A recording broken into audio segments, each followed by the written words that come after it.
آج کل کے دور میں مجرم سے اس کے جرم کا اعتراف کروانے کے لیے یا تو اسے جیل یا کال کوٹری میں بند کر دیا جاتا ہے یا کچھ روزہ جسمانی ریمانڈ لیا جاتا ہے، لیکن انسانی تاریخ میں مجرموں سے ان کا اعتراف جرم کروانے کے لیے نہایت ہی وحشیانہ اور ظالمانہ طریقے استعمال کیے جاتے تھے۔ انہی میں سے ایک کا ذکر ہم اس ویڈیو میں کریں گے۔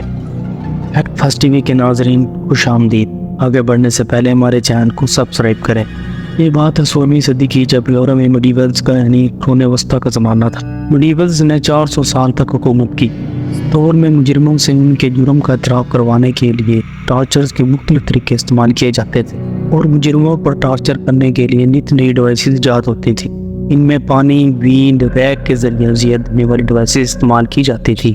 ان میں سب سے خطرناک اور وحشیانہ ڈیوائس، جسے کریڈل آف جوڈاس کہا جاتا تھا، کا استعمال تھا۔ انسانی تاریخ میں اتنی ظالمانہ اور وحشیانہ ڈیوائس آج تک استعمال نہیں کی گئی۔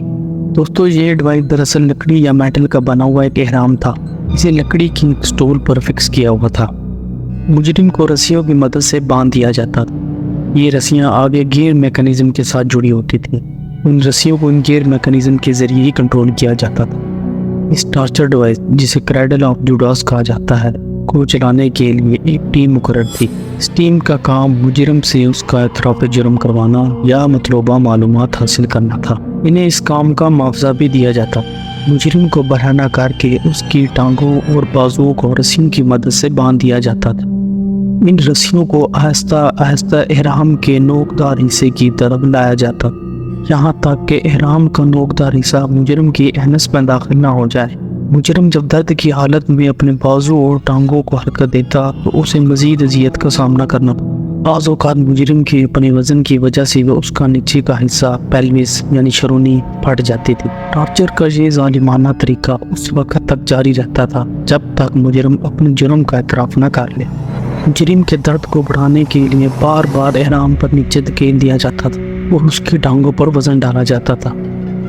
اس ڈیوائس کو مزید اذیت ناک بنانے کے لیے نہ اس ڈیوائس کو کبھی دھویا جاتا تھا۔ اس احرام پر لگے ہوئے سوکھے خون اور پخانے کی وجہ سے مجرم کے اندر انفیکشن ہو جاتا تھا، جس کی وجہ سے مجرم کو مزید اذیت برداشت کرنی پڑتی تھی۔ بعض اوقات تو مجرم اس انفیکشن کی وجہ سے ہی مر جاتا تھا۔ ٹارچر کا یہ طریقہ نہایت ہی ظالمانہ تھا۔ اس سے یہ پتہ چلتا ہے کہ میڈیولز دور میں مجرموں کے ساتھ کس قدر غیر انسانی سلوک کیا جاتا تھا۔ دوستو، اگر آپ کو ہماری یہ ویڈیو پسند آئی ہو تو اس ویڈیو کو لائک کریں اور ہمارے channel fact fast T V کو سبسکرائب کریں۔ شکریہ۔